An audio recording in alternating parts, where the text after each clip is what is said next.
उस माहौल में मुझे इस राखी सावंत से लड़ना नहीं था, क्योंकि ये बौखलाई हुई सांड के जैसे मेरी तरफ आ गई थी सींग लेकर। जिजस कहाँ गए, कहाँ गए जिजस? बहुत इतने साल Jesus Jesus Jesus. Adil Khan Durrani और राखी सावंत का मामला शांत होने का नाम नहीं ले रहा। वहीं अब इस मुद्दे पर बॉलीवुड एक्ट्रेस तनुश्री दत्ता कूद गई हैं। तनुश्री ने आदिल के साथ एक प्रेस कॉन्फ्रेंस की। इस दौरान तनुश्री ने बताया कि राखी ने उनके बारे में भी काफी कुछ गलत कहा था। तनुश्री ने तो राखी को चुड़ैल तक कह दिया। राखी ने मेरे साथ भी ऐसी ही चीजें करी हैं।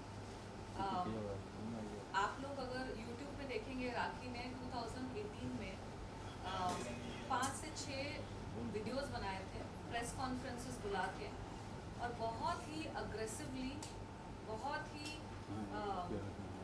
इन a very bad way, she made very bad 5 videos. उसने क्या कुछ नहीं कहा मुझे। बाद में मुझे पता चला, क्योंकि राखी ने खुद के मुँह से ये बात किसी को बताई थी। मुझे नहीं पता कि वो लोग आके सामने अब खड़े होके बोलेंगे कि नहीं, कि राखी को पैसे मिले थे वो सारे वीडियोस बनाने के लिए जो उसने मेरे बारे में बनाए थे। मेरे ऊपर गंदे गंदे एलिगेशंस, मतलब ऐसी ऊट पटांग चीज़ें उसने कही कि उसका कोई सर पैर ही नहीं था। और शरीफ इंसान ना सहम जाता है जब अपने बारे में वो ऐसी ऐसी चीज़ें सुनता है। शरीफ इंसान सहम जाता है। और मेरी लाइफ में इतना कुछ चल रहा था उस वक्त, मेरी जो मूवमेंट, मेरी बिल्डिंग के नीचे गुंडे आ गए थे, थ्रेट कॉल्स आ रहे थे, न्यूज़पेपर्स में थ्रेट्स छप रहे थे, और बहुत सारी चीज़ें चल रही थी, आप लोगों को पता है। उस माहौल में मुझे इस राखी सावंत से लड़ना नहीं था, क्योंकि ये बौखलाई हुई सांड के जैसे मेरी तरफ आ गई थी सींग लेकर। आदिल और राजश्री के केस से समझ ही जाना चाहिए कि वो कितनी बड़ी झूठी है। वो हर 5 मिनट में झूठ बोलती है। उसके दिमाग में आइडियाज़ आते हैं शैतानी कि मैं क्या बोलूँ, और क्योंकि उसका स्तर इतने नीचे है ना कि हम उसके स्तर पे जाके सोच ही नहीं सकते कि वो आगे क्या करेगी। हाँ, चुड़ैल है, चुड़ैल, वो बुड्ढी चुड़ैल है। वो अपने से यंग लड़के और लड़कियों को वो टॉर्चर करती है। उसको पता है कि जब आपकी उम्र छोटी है ना, तो आपने दुनिया ज़्यादा देखी नहीं है, और राखी ने कुछ ज़्यादा ही दुनिया देख ली है। उसका जो लेवल है ना, मतलब उसका गटर माउथ, उसका बिहेवियर, वो कुछ भी बोलती है, अपना का भी कुछ बोलती है, दूसरे का भी कुछ बोलती है।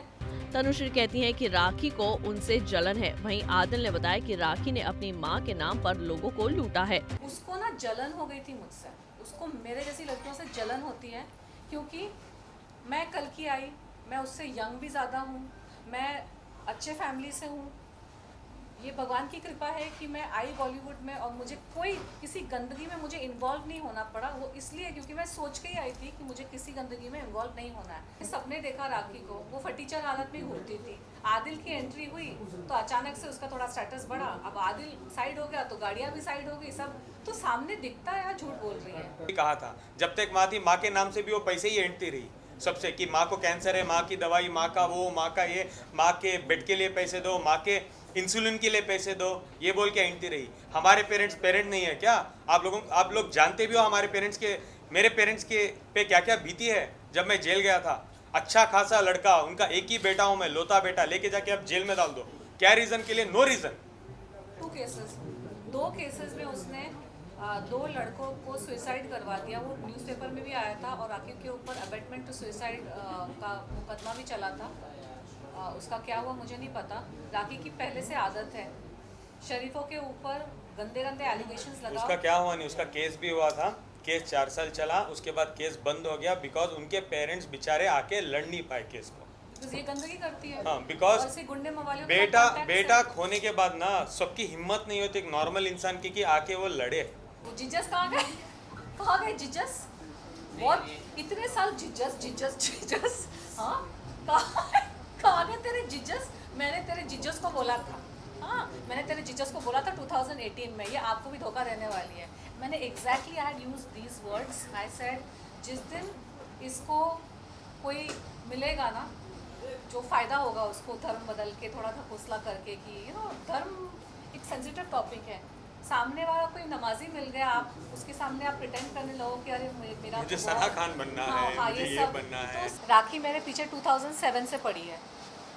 2007 में मैंने एक शो किया था कहीं पे न्यूयॉर्क में, तीन हम लोग थे।